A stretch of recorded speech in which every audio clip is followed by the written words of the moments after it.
Hello and welcome to the first program in our 5-part series of Consciousness Central 2024, coming to you from the Science of Consciousness Conference here at the Ventana Canyon Resort in beautiful Tucson, Arizona. I'm your host, Nick Day, and this year marks the 30th anniversary of the founding of TSC, known in those early years as Toward a Science of Consciousness. And for me personally, it's 20 years since I first came to Tucson at the start of my own exploration into the wonderful world of consciousness. And it's 10 years since the launch of this program, Consciousness Central. And here's how it all started back in 2014, when everyone was a little bit younger. Hello and welcome to Consciousness Central, the daily program from Toward a Science of Consciousness Conference 2014 here in Tucson, Arizona. So in this special anniversary edition, we'll talk to some of the scientists and philosophers who were there at the beginning, find out how things have progressed, and whether any notable hard problems have finally been solved, or at least been made a little easier. To get things started, we have an exclusive interview with conference founder and co-chair STUART HAMEROFF, followed by a conversation with two mainstays of TSC, PAAVO PYLKKANEN and Harald Atmanspacher. As always, we stop by the poster sessions and we talk with Jason Padgett, who we first met at TSC Stockholm in 2011. And Jason, you may recall, received a head injury as a young man that left him with some extraordinary mathematical skills. All this and more in this first packed program of Consciousness Central 2024.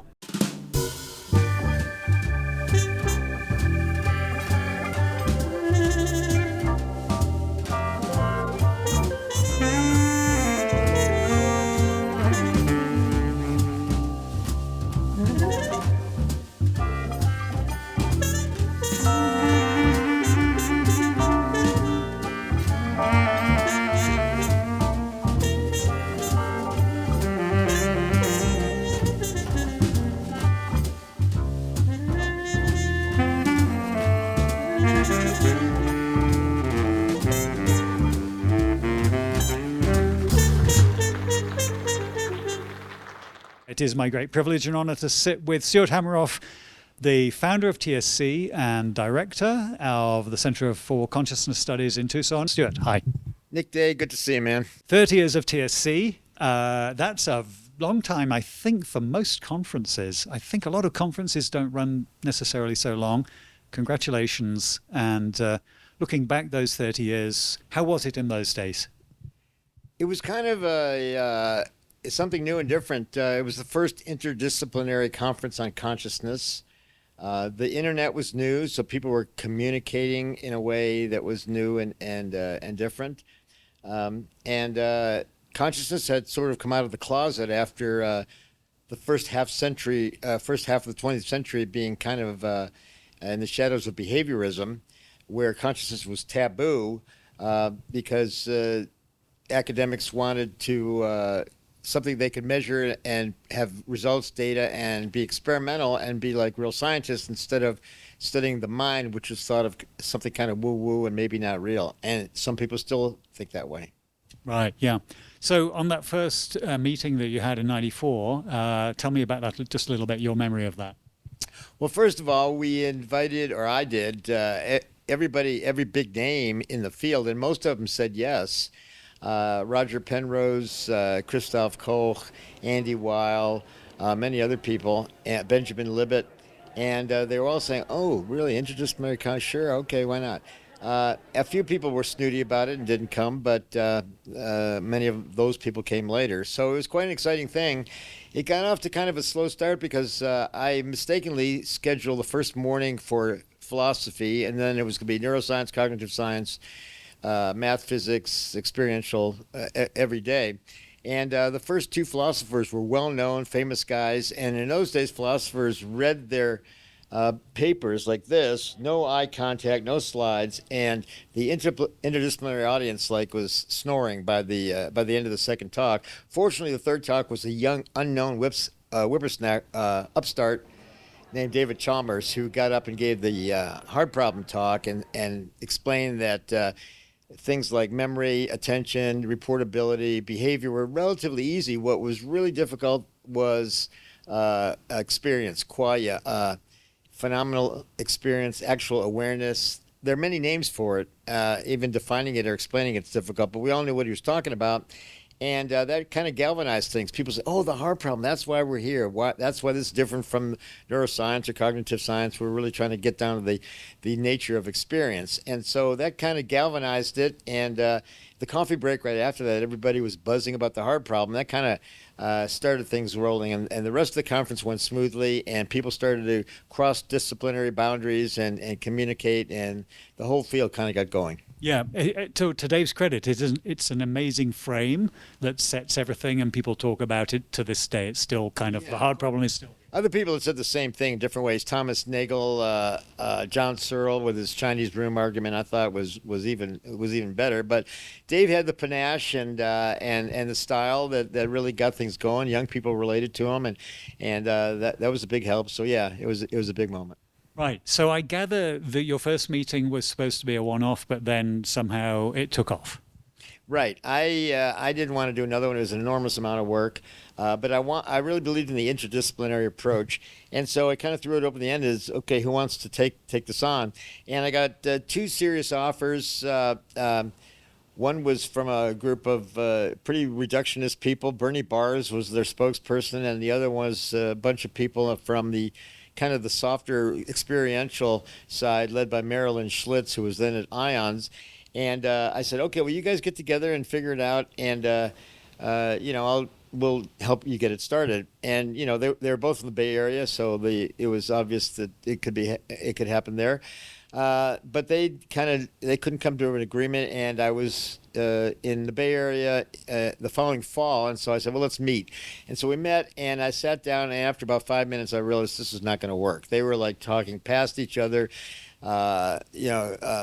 Bars thought that what Marilyn was talking about was woo-woo BS, and Marilyn thought what he was talking about was, kind of irrelevant, and so it didn't work. So I said, okay, screw it, I'll do it again, but not every year. I'll do it every 2 years. But in the meantime, somebody had offered to host the TSC event in 1995, the following year, in Italy. A woman named Chloe Tede Ferretti at the University of Naples, I believe. And so we said, sure.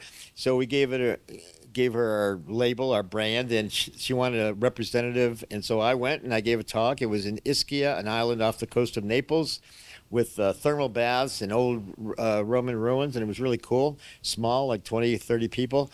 But it was TSC 95, and then we came back to Tucson in 96, but moved downtown to the convention center. The first one was in a hospital auditorium where I worked, and with 300 people, and then we went to the convention center with 1,000, 1,500, I can't quite remember, and that was a big event, a lot of media, everybody went, and that really, it was quite popular by then. And we've been going in the same sort of way ever since, every 2 years in Tucson, odd-numbered years somewhere else, and we've been all around the world. Right. And along the way, you've attracted some quite loyal presenters and friends and colleagues, including Dan Dennett. Dan was a frequent visitor. He wasn't at the first one, and he came in 96 and came back several other times. I disagreed with him from the first moment I met him, which was actually in 1992 at a meeting in Sweden that Roger Penrose got me invited to, and Dan was there, and Petra Storg and a few other people. And, we disagreed about evolution, about consciousness. He's an illusionist. He doesn't think it's anything real.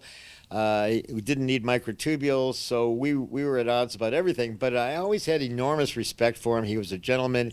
He was a good person. You could really sense that. And so he came back several times, continued to disagree with him. He actually had an interesting comment at the first about the whole movement. He said when he first went to TSC, he felt like a cop at Woodstock because everybody was doing these crazy things, and he was felt he had the law and order on his side, but we thought kind of the opposite.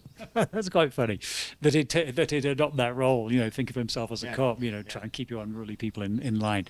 So across the years, what changes have you seen? You brought a lot of new approaches in. Yeah, well, the first time, we just kind of dipped our toe in the water of psychedelics because that was kind of a taboo. Same thing with parapsychology, meditation, quantum. All these things were like on the fringes or outside of acceptable science. and I thought they were relevant, and so I brought them in at least a little bit in all those categories, and now all of them are huge components of what we talk about. Right, and I think all credit to you for that, because you know that's a little bit of a radical thing to do. You're a bit like the Larry Harvey, to refer that.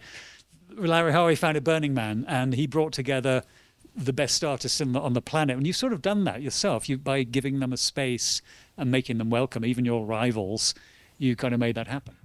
Yeah, I like to have rivals. First of all, I have a lot of them, or a lot of opponents, we should say, because, one of the reasons I did it and have persisted is that my view with quantum approach with the microtubules looking inside the neurons with Roger was radical, and we were marginalized.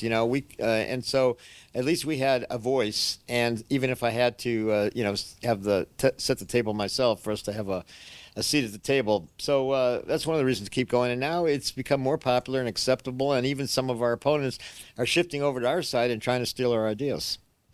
Yeah, so well, it's good when that happens, but maybe not that good when that happens, It's flattering, but also annoying. Yeah, of course. Okay, so looking back over the 30 years, are there any of those meetings, either here or around the world, that really stand out, or something that, a few memories along the way? 96 was a big one because it was just big. It got a lot of attention, and we got on the map of overall. And then there was some pushback, and then Dave Chalmers came as director of the center. He had become a star after, not because of our conference, because of his achievements. And the University of Arizona recruited him, and I was all for him coming, and we helped to recruit him and offered him. By then, we had gotten a grant from the Fetzer Institute to start the Center for Consciousness Studies, and so we offered him a position. In fact, we said that he could be the director of the center. The first director was Al Kasnak, a professor in psychology, and he was just did it as a kind of a placeholder, and he knew that. And I thought it was a great idea that Dave come. Other people were a little bit reluctant. They thought he would kind of be pushy and take over things, which he was, and he did a little bit. But on the other hand, he really helped a lot. He made it popular among the students and everybody else. And he took over and kind of managed the conferences for the next three Tucson conferences through about 2004. And to be honest, I think they got a little bit boring. He was kind of knuckling under to the pressure, and it was hard to get anything in on quantum. It was hard to get anything in on anything controversial. And so I thought it got a little boring for a while, to my taste. And sometimes talking to people, attendees actually, they sometimes say, well, talk to them, how do you like the conference? And they'll say, well, there's too much philosophy and not enough science. And the next person you talk to literally can say, well, there's too much science and not enough philosophy. Yeah. So I think when you get both of them, you're probably doing something right. Right. When everybody's annoyed at you, it's probably okay, as long as, but everybody, has their tastes. And but if you go just by mainstream neuroscience and cognitive science, you're not going to find consciousness. I used to go to the Society for Neuroscience conferences, 30,000 people, and there'd be absolutely nothing about consciousness. Right. That's not really their quest, is it? It's a different... I'm not sure what their quest is, but anyway, I found those meetings kind of overwhelming and useless myself. But I don't do that kind of work, so... Right. So along the way, you bring in Paavo Pylkkanen from the University of Helsinki and Harald Atmanspacher from Zurich, and both of them have hosted, and they've become very much part of the family. Yeah, they're both philosophers, and Harold's also a physicist, and Paavo's a Bohmian, so he brought in the Bohm perspective. Harold was a physicist who actually was the first one to be sympathetic to the quantum mind approach in terms of he wrote the article in the Stanford Encyclopedia of Philosophy, and the first one, and began to talk about our stuff, not endorsing it, but at least getting us in there. So he's been a good friend. He's a solid person and a great thinker, I think.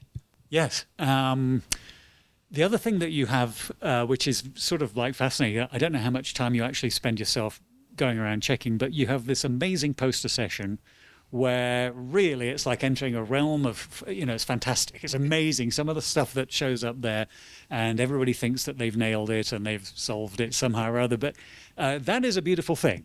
It's a beautiful thing, but it's also, some of it's a little whiffy, and I got some pushback about allowing crazy stuff in the poster sessions just so we can generate revenue and so forth. And I got severely criticized I forget which year it was, somebody from the Times Higher Education Supplement who had done a wonderful spread at the 96 article, came back maybe 6 years ago and kind of trashed me personally for allowing all this nonsense in. And, one man's nonsense is another man's lifetime. So, I think these people are sincere, and some of it's crazy, but who's to say which is crazy and which isn't? Well, that's the point, isn't it? By allowing, what is it, let a thousand flowers bloom, as Dave says, by allowing that in, yeah, 99.9 might be kind of nonsense, but maybe there's a gem in there somewhere. Exactly. And I could have been one of those poster presenters at another conference.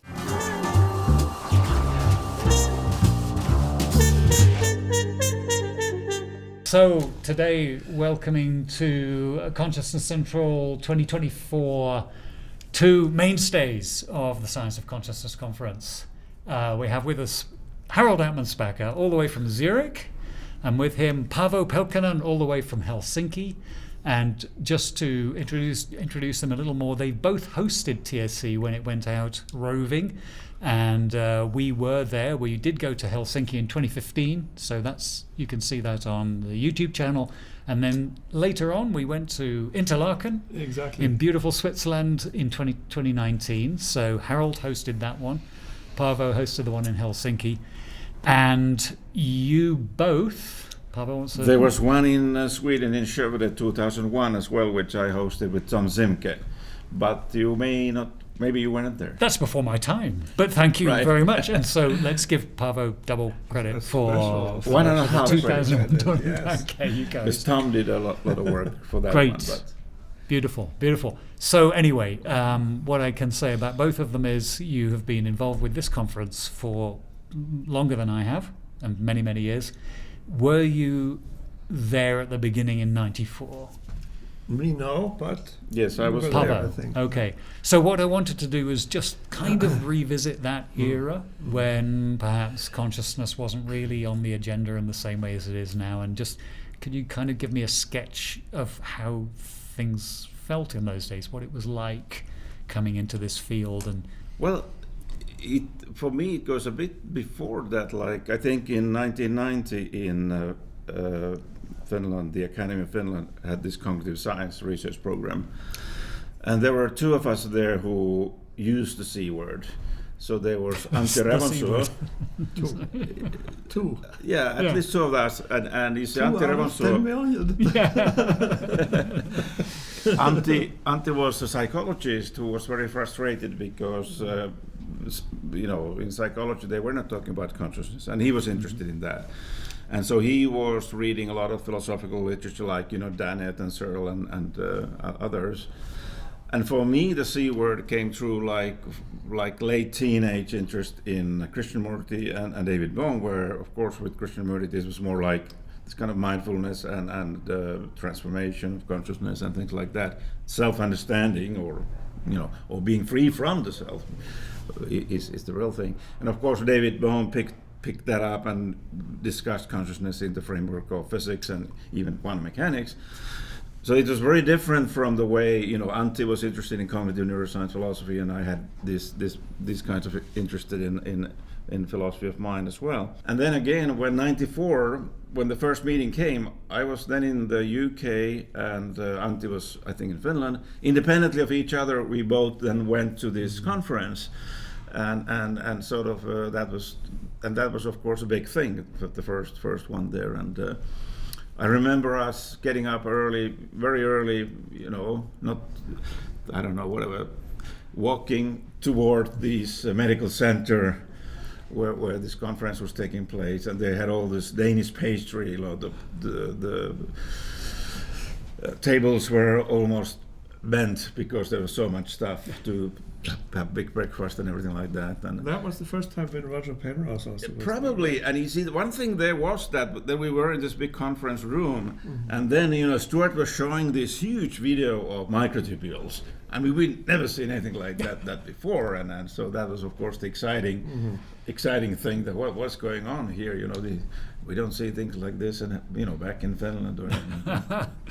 So this was like the sort of the maiden voyage for the microtubule thing in the sort of conference setting. That's where I think this was the world premiere in the world premiere, one sense for right. this, Right, and of course it was also, I guess, thanks to our friend David Chalmers, where the frame that has persisted and endured, the idea of there being easy problems but ultimately a hard problem, which is sentience itself, awareness itself, he coined that, I think, in '94, I believe. Yeah. The paper that he published about this was in '95, the Journal of Consciousness Studies, the title "Facing Up to the Hard Problem of Consciousness." That's the famous thing, right? Yeah. I think the actual icebreaker in philosophy for the C word, that happened in 1974 with Thomas Nagel's paper. Yeah. Right. What it's like to be a bat. Yes. Of course, that didn't introduce worldwide recognition of consciousness at just at that point in time, but it had an influence, a growing influence. And then David, of course, did his work, and Joseph Levine, the explanatory gap, and so people successively became aware that there is something that needs to be brought back on the table. Right. Exactly. Which disappeared at the end of the 19th century. Yeah, isn't that amazing? Yeah, that it did disappear, yes. and we had a whole, half a century where the whole thing was just ignored, and still to some degree, I understand that in some parts of science there's still That's right. Yeah. Oh, don't go there. The C word, as you say, it's a little bit scary. You said it. I didn't say it. I not only said it, I thought it. Oh, thought crime. Terrible. Yeah. So, Harold, when did you first kind of come into TSC? When did you first arrive? My first TSC was 1996. So, yes, okay. So 2 years later. Yeah. As we all know, the Tucson conferences happen always, every other year. Every other year. Years. Yeah. Mm-hmm. And 96 was the first after 94. And it was still in downtown Tucson in the convention center. It was one of the biggest conferences, more than 1,000 attendants. Yes, amazing. It was very big. Yeah. And I remember that everybody was astonished that William James and his work was featured by almost every second talk in 1996. So it was a real renaissance of William James. Of course, together with the C word, because he was at the end of the 19th century the one person in America who was writing about consciousness, and then the behaviorists took over, and then you know the story. Yeah. So that was 1996, and since then I visited, probably 70% of the TSC conferences, and sometimes you don't. Yeah, there are other things, but for me it was, I'm trained as a physicist. Yes. So I'm coming into consciousness studies from an angle, from a perspective which is different from, I would say, what many other people come from. And in physics, consciousness is actually not really a problem because it's ignored. Yeah. I mean, every theory has a scope and has limits, right? So physical theory is usually designed in such a way that conscious observers are disregarded as much as possible. Yes. At some point, there's some friction sometimes, but then people say, let's not talk about this. And go back to physics as usual. Yes. And I was never satisfied with that. So I was really already as a postdoc. I was in 1996. That was about 10 or 11 years after my dissertation. And I had already become interested in philosophical aspects, foundations of physics, foundations of quantum mechanics. I knew the works of David Bohm at that time already, and several other physicists who were interested in the mind-body problem, let's say, right? Yeah. Like Wolfgang Pauli, another great physicist, together with Carl Jung and John Wheeler. It's very interesting. In the 20th century, there are some really very good physicists who became inclined toward philosophy, and in particular to the mind-body problem. And I was starting to do research on those. And I remember in 1996, they gave me a concurrent talk on the Pauli-Jung dialogue, we called it at that time. Now we call it a conjecture. which is a little bit more, you know. Conjecture is something which sounds plausible but Right. is unproven. Yeah. So Yeah, exactly. Did you meet? Were you at 96? Probably, I do remember Harold Yeah. from those. I think we had maybe at least a short discussion because I was also Yeah. interested in. It so happened that in Helsinki there was one of actually a leading physicist, Professor Laurikainen, was very keen on the Wolfgang Pauli and those ideas, the irrationality, and actually I had I had a very close relation with Laurikainen, and we even discussed I might have done a PhD with him, but I think he was so keen on Wolfgang Pauli and so not so keen on David Bohm. So I guess in the end I ended up going more towards like philosophy of mind, cognitive science then. But this is why I could well and sort of sympathize with, but still understand what Harold was doing, because of course it's very interesting, the Wolfgang Pauli Oh yeah, I think it is. ideas I'm and fascinated letters by and it, but there are really quite a number of close points of contact between David Bohm's ideas and the Pauli-Jung conjecture. And that led to a development which we now call dual aspect monism, right? That's Right. Of course, this is has not been initiated in the 20th century. It goes way back to Spinoza in Western philosophy. How would you characterize the whole journey of this field? You know, the sort of consciousness studies and everything. It's so multidisciplinary. It's drawn in physicists, philosophers, neuroscientists, etc. Right. Many people. That's right. And I remember. I just read, we've just lost Dan Dennett very sadly, but, Dennett said he came here when 96, and he said, "I'm the cop at Woodstock," or something. That was his sort of legendary phrase. And it felt as if what he meant by that was, this is too much of a free-for-all for me, and, and here I am, I'm kind of keeping everyone in line with my sort of boundaries of behavior, of thought. But actually, I would sort of suggest that really the real benefit of this multidisciplinary approach is what makes this conference amazing and unique and special. And Am I right? I have a suspicion. I'm Dan biased. loved the role to be the conference. Oh yes, for sure. He loved it. So he See- loved to be at the conference, right? No, he loved it. Yes. I know he and I think that what he meant by that was that what was a cop in Woodstock? The spirit there was, as long as you are not hurting each other, you do whatever you don't. So it wasn't like he didn't want to interfere, but he was just like, Yeah. And in 1996, there was this anecdote, let me say, which happened in a kind of controversy between Dave Chalmers and Dan Dennett. Because how did it work? Dan gave his talk, and then Dave gave a talk, and he brought this a hairdryer on the stage. Consciousness Remember meter. that? And he called it the consciousness meter. And then he said, "Now I'm pointing into the audience, and I try to identify someone who has no consciousness." And he pointed to Denton. It was so funny. Very good. And 20 years later, actually, in 2016, Dan and Dave were there again, and someone said, when Dan Dennett was the majority or represented the majority position at the consciousness conference, this has now really shifted to Dave Chalmers. Actually the movement was away from physicalism to alternatives to physicalism, Yeah. which is also documented by the fact that after 1996 the ASSC was founded, the Association for the Scientific Study of Consciousness, and that conference pulled away all the people who were physicalists, many of them, from TSC.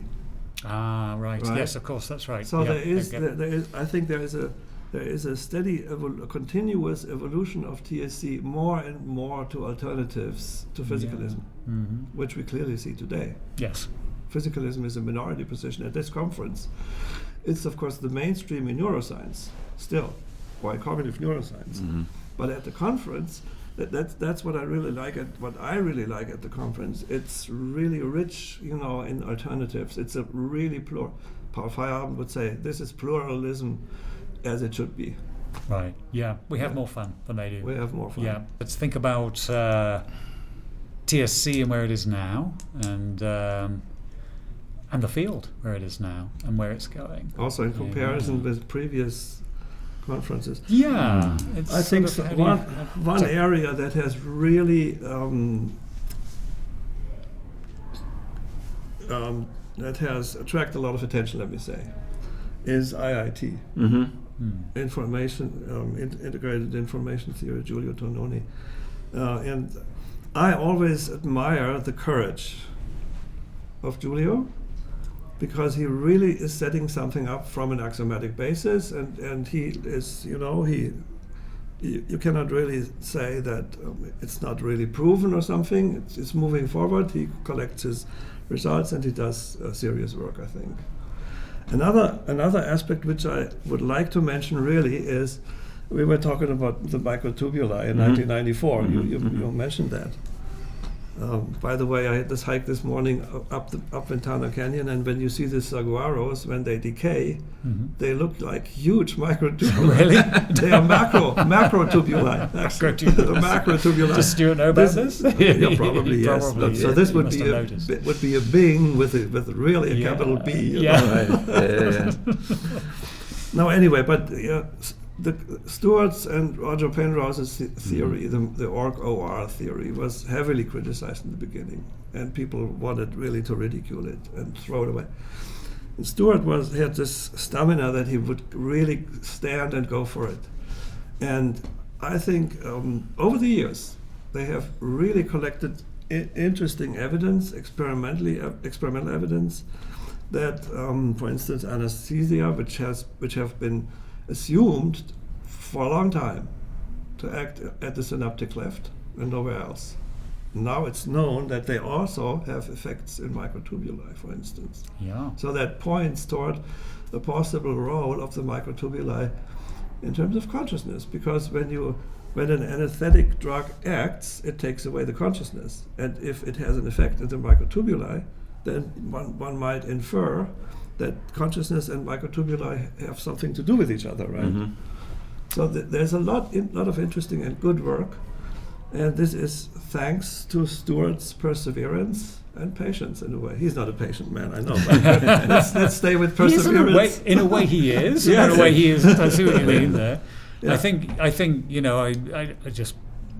I just give him massive credit for somehow staying the course, and making That's 30 really years is a long express. time for any most conferences run in series far shorter than 30 years, I think. That's for the conference, but also his research. And his research, and the fact he's still at it, and he's got collaborators like Anna Bahn and others who are really doing some cutting edge stuff. Really, I mean, I admire this, I have to say.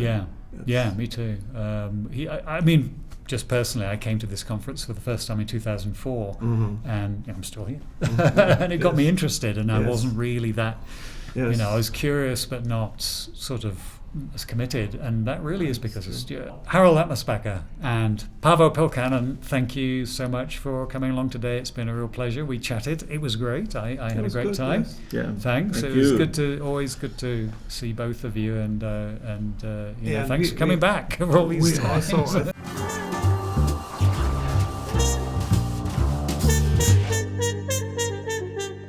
We are at the Science of Consciousness 2024, the first poster session, and I am here with your name, sir? David Stone. David Stone. So, David, you have a poster here. It is entitled Toward the Creation of a Gaian Consciousness. Can you tell me briefly but pertly and concisely what that's all about? It's all about an alternative AI, a green AI, an AI that is designed and developed for working with the environment, data and sensors and monitors in the environment. AI, as it's being developed now, of course, is being used for stock market and other economic ends. This would be designed to focus on helping the biosphere, not economic development. So this is an AI model that is designed to help save the planet. Yes, exactly. An AI for the Earth. Okay, so let's just sort of step if we can, so we can just see it a little bit. And what we have here is an illustration here of a network, and then some diagrammatic representation of what goes on in your AI. Just briefly explain what this is. Yes, this is a simple diagram, highly simplified obviously, to indicate that in these three spheres of the biosphere, the base for everything, out of that grew this culture of technology, which is now creating AI. And then here at this conference, we're trying to figure out what consciousness is all about. This is not actually my concern. This is not a problem. We are conscious, however it came to be. These are problems. The biosphere is in a crisis, an environmental crisis, and we also are in a crisis over AI and its future development and how powerful it might get. My proposal, a modest proposal, is to bring these two crises together in a way that might help each other. So there'd be some mutual synergy between creating an AI that requires a green biosphere to function well, to monitor it, to help us heal the earth, basically. That is fantastic. I assume this is your field somehow. You're involved in something to do with this? Well, I'm actually getting pretty far out of my field. I am an environmental scientist, primarily a chemist, but I feel quite out of my field in a conference like this. I'm not familiar with psychology or computer science, but as an environmental scientist, I'm basically coming to this community and asking them, please help with this other issue, which you find hardly ever mentioned.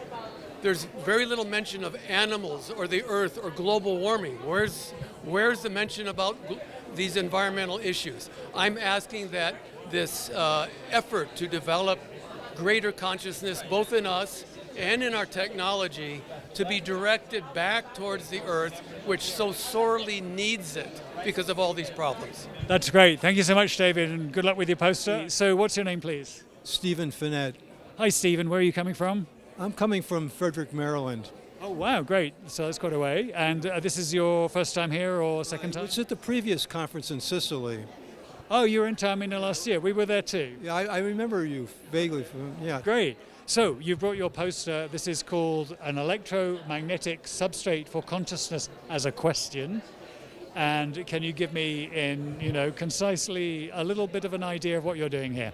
In a nutshell, the idea is that I'm a physicist by training, so I look at this problem of consciousness from a physical perspective only. And I'm trying to understand what a physical substrate for consciousness is. And I'm looking at electromagnetic fields in the brain. The brain is a giant electromagnetic field. The question is whether that field is an epiphenomenon or whether it's actually related to consciousness directly. So these are previous theories of consciousness that people have put up in the literature, but they're very qualitatively constrained. There's not much quantitative substance to those. So I'm trying to build in some of the mathematical structure that might take place by trying to incorporate this concept. So all these slides deal with the mathematics of how you can incorporate information, which is a basic physical property of consciousness, into the theory. So in a nutshell, that's what I'm trying to do here. It's a preliminary study, but it's based on physical phenomena only.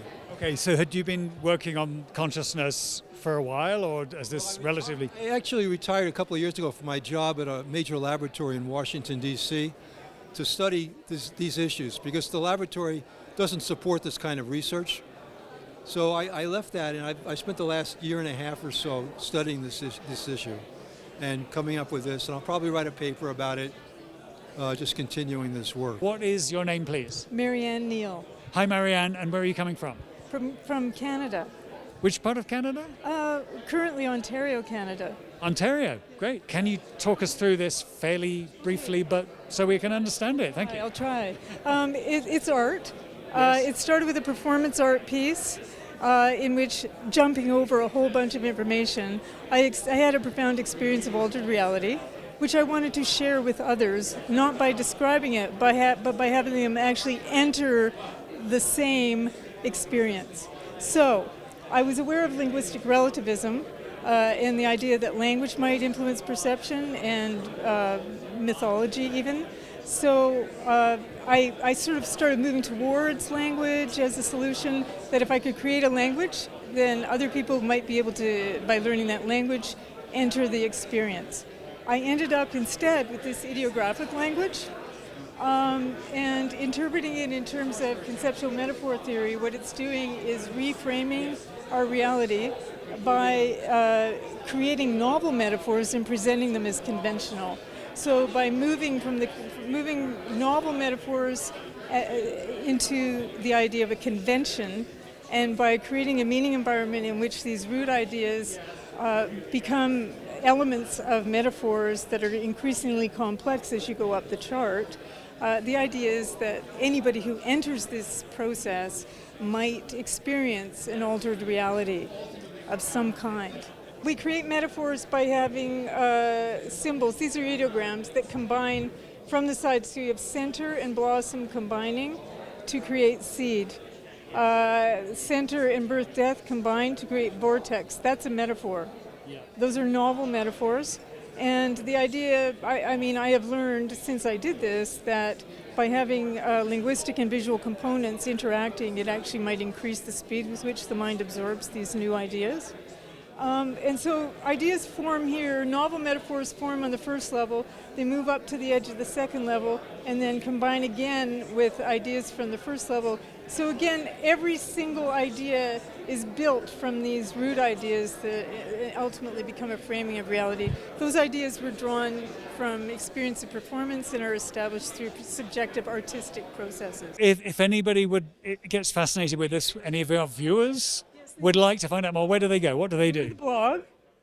They can go to marianneneal.ca, the blog page, and they will see the titles of all these things. There's how to read a meaning matrix. There's information about my ideas on how art and science intersect. My book. The book, yes. The book plug. We had to get that in. That's great. So could I ask you, what is your name, please? My name is Bangkok Chow Kwan Yen. Is this your first time here? It's my first ever conference, ever. It's your first conference? Wow, well, I hope you're having a good time. Yeah, it's very tiring. It can be very tiring, that's for sure. Okay, and where are you coming from? I'm coming from Thailand. From Thailand? Yes, from Bangkok? Yes, from Bangkok. Okay, yes. All right, well, welcome. Okay, so you have a poster here. Your poster is called Meditation Vipassana 3.5.0. This is a little bit like a computer thing where they go version 2.0.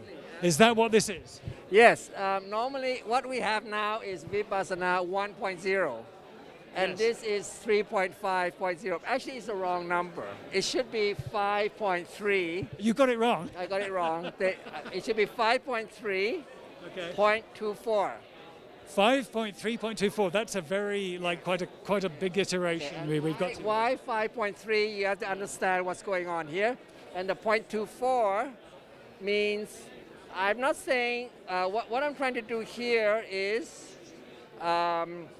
there is the hardware part of consciousness, the brain, all right? Okay. And there's a software part, which is the consciousness part. And the two are linked. So you're doing the computer analogy here. Yeah, now, yes, there's hardware and the software. Now, there's a lot of confusion on the hardware, and there's a lot of confusion on the software. Right, sure. And there's one presenter here called Tonunio.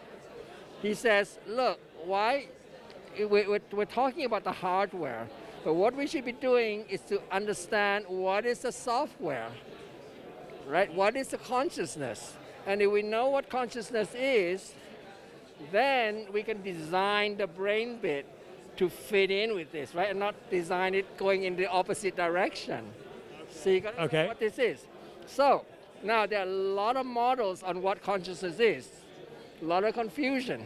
A lot of, if I say, mumbo jumbo. Okay? So I'm saying, all right, how can we get a standard model? A standard model that is not from thinking, but a standard model that is based on practice. So that if I can do it, you can do it, he can do it, everyone can do it, and we get the same result.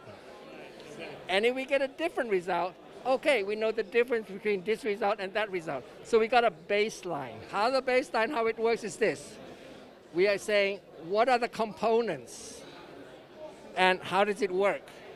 The components are, there are 5 pairs. 5 pair is, the first pair is body. Yeah. And knowing the body. So this is the pair, body and knowing the body. Here's another pair, thinking and knowing the thinking. Remembering and knowing the remembering. And this one, knowing and knowing itself. So you know that you know. Yes. Okay? So this I call knowing, but you can call it consciousness if you like. Call it anything you like, but the concept is the same. So you got these 5 pairs, and the whole existence is these 5 pairs. There's nothing else. Your whole existence is these 5 pairs. If you find a 6th pair, let me know, because you found an alien. Only aliens have that, and dogs and cats also have these 5 pairs, and that is why it's 5. Now the second point is the point 3. Why 3? Because there are 3 laws here. The first law, which I call the second law, is that everything that arises has the nature to cease. Okay, yes, so the body, you can see it, you raise your arm, it's got to stop. You come down, you got to stop. You turn your head, it's got to stop. You turn it this way, you got to stop. Flip your eye, it has to stop. Everything has to come to a stop. Okay. And the same thing happens to every emotional. The mind things also is like that. So it's discontinuous. It's discontinuous like that. All the graphs you see in the room there, they are like this. Right. They're not discrete. You've got something here from yes. Penrose Hameroff. Okay. That's right. I got it from the. Everything. There's no this thing, and they talk about all these things, quantum, and that's what it is. These are the 3 basic Buddhist tenets. Yes. This one, and this third one of anatta, which is no feeling of I or me, no control, emptiness. Yes. This is the third one. So these are the 3. Okay. So why 5.3? 5 because it's so wide, it covers everything. Yeah. You can do it all day. 3 because it's deep. Yeah. It's deep. Okay. And it's 0.24 because it's version for 2. Next year it'll be a better version. It's the same thing, but it'll be more deeper. That is a really fantastic explanation. Thank you so much for sharing your poster. It's great. Really, really cool. And I hope you get a lot of good attention here. This not only is going to help the research on the brain, but it's got huge implications for healthcare, because healthcare now, there's a lot of papers saying meditation is good for healthcare, mental healthcare, but that's Vipassana 1.0. What happens if you can do 5.3 and all day? Yes. Wow,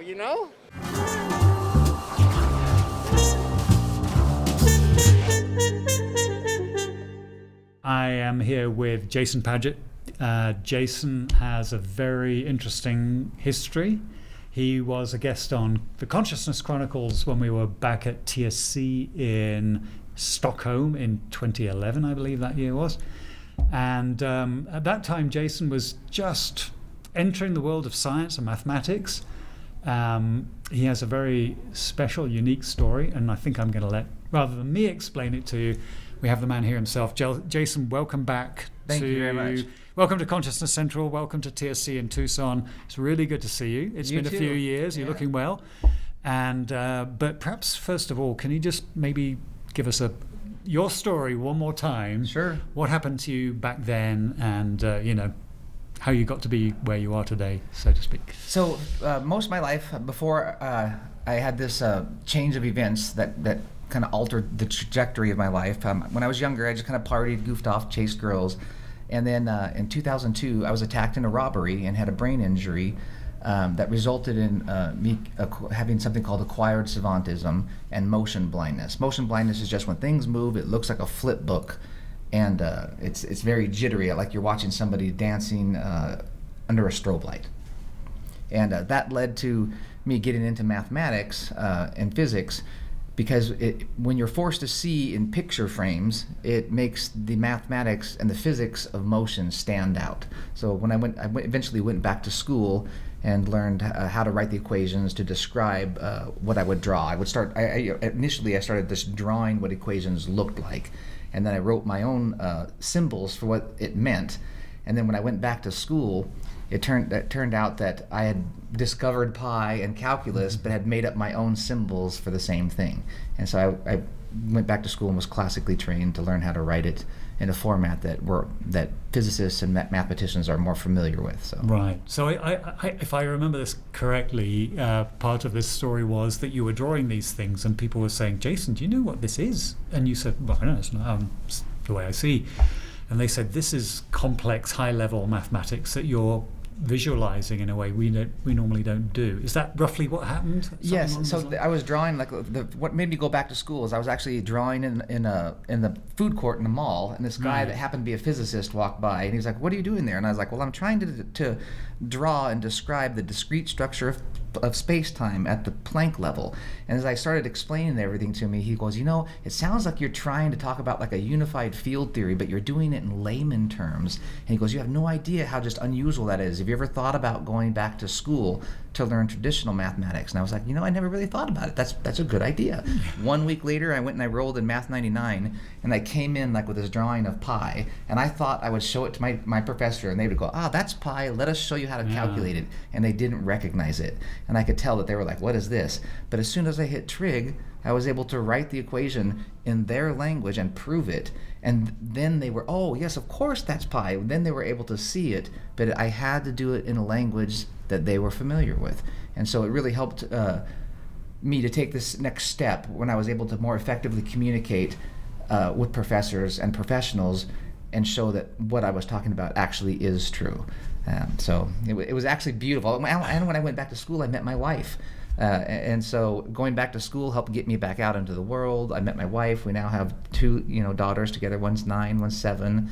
And it just turned out to be this wonderful thing, which eventually led to my book that we got published. Struck by Genius was published in over 40 countries, and that led to a movie deal. And the movie is being the screenplay is being finished up right now, and hopefully in the next 24 months it'll be out. Right. Quick mention there for our friend Maureen Seberg. Maureen Seberg, who was we were co-authors together on Struck by Genius, and she is absolutely amazing. She has done so much over the years, and has listened so patiently when I call her at 11 o'clock at night. "Oh my goodness, I discovered this about black holes or holographic projections." So she's been absolutely wonderful. All right, fantastic. So when we met in 2011, and it's 2024, TSC in Tucson. So quite a lot's happened since then. Obviously, this is a 13-year period, and since we last saw you, bring us up to date with what's been going on, because I think now you've had your formal mathematical education and training, and somehow you can talk to the conventional physicists and mathematicians. You're going into some very interesting areas and maybe giving them some surprises. Yes. So tell us a bit about that. So I started doing like TED Talks. I did my first TED Talk, then a TEDx. We've done a lot of different shows on the Science Channel, History Channel. I just did one with William Shatner. But what's happening recently is actually what's the most important thing, and that is this theory that I'm working on. It's called quantum information holography, and it's how the universe is a quantum computer or a holographic projection that is projected from black holes. And it's really beautiful, and it's not as difficult to understand as a lot of people it might sound like. And so basically what it is I'm describing how black holes project a holographic projection. And a way to think about black holes, a lot of times people think it's just this singularity. It's this point that has so much gravity that nothing can escape, not even light. But it turns out black holes are like hard drives. They contain information. So mass goes into a black hole, and it all heads to the singularity where it fuses into light.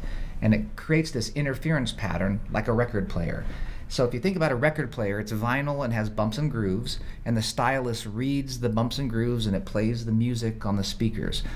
The black hole singularity is just like a record, only the bumps and grooves are light waves, and it's spinning at a high percentage of the speed of light, Hawking radiation, which is a special type of light, I call it a light needle. One end of it is entangled with the singularity, and the other is entangled with what we call the holographic screen, which is our universe or space-time. And as the singularity spins, it imprints the information geometrically on the holographic screen. What it means is that we and everything in the universe are an exact mirror reflection of the information content of the singularity. Wow. Yeah, it's beautiful. It means Mind blown. everything is light. Everything reduces to one thing, and it is light and the information contained within it. Wow. Okay. So at first glance, obviously, someone coming to this relatively, non-specialist coming to this might sort of go, well, that sounds great. It sounds like it's a science fiction thing. How close are you to having the data, the math? So where are you with that? I've got the equations that describe how this bit of light is called a quantum state vector. So imagine like you have little pixels, and the universe is covered in pixels, but the pixels are little hexagons, and they're called qubits. And this special type of light called Hawking radiation comes out from the boundary of a black hole onto that qubit, and the angle of that describes the velocity encoded as information, and the cosine squared of that angle of light describes the probability that the little qubit will be in a spin up or a spin down state. And then 1 moment later, if that vector changes, that describes the rate of change of velocity, which is acceleration, and acceleration is gravity. Equivalent to it is Einstein described. So what it's showing is basically imagine these little pixels covering the universe that are incredibly tiny, and on the pixels there's just a little bit of light, and how fast that light spins, that's what gravity is. And so, but that little bit of light also encodes probability, and so it bridges quantum mechanics and relativity, because we're showing how to take Einstein's vector tensor field, which describes curvature, and enhance it to something called a quantum state vector tensor field, which incorporates curvature, velocity, acceleration, and probability. And by adding probability to it, that's what bridges quantum mechanics and relativity.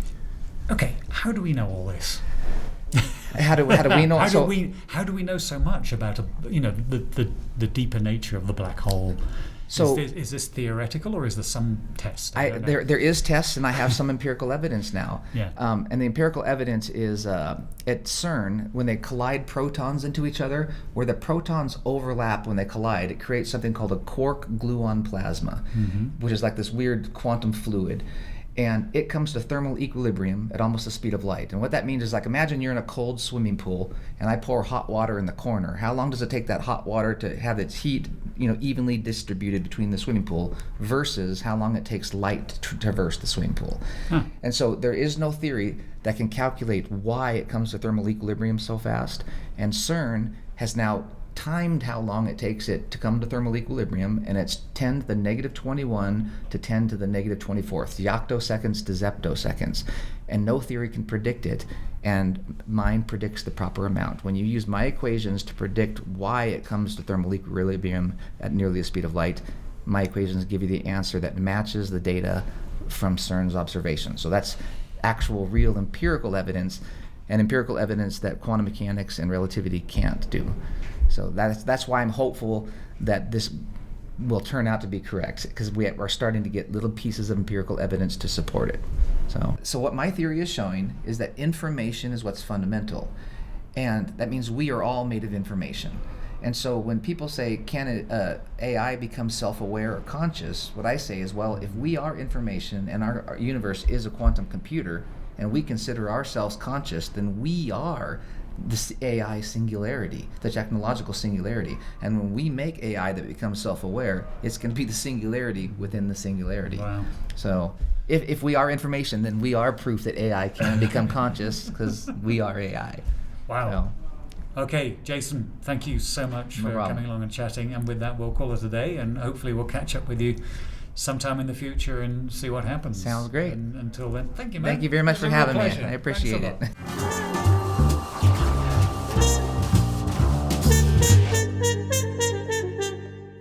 So that wraps our first program of Consciousness Central 2024. I hope you've enjoyed our offerings. In our next show, we'll be catching up with Don Hoffman with an update on interface theory. And we'll be talking to neuroscientist Claudia Passos about consciousness in infants and newborns. Until then, This is Nick Day saying thanks for watching and bye for now.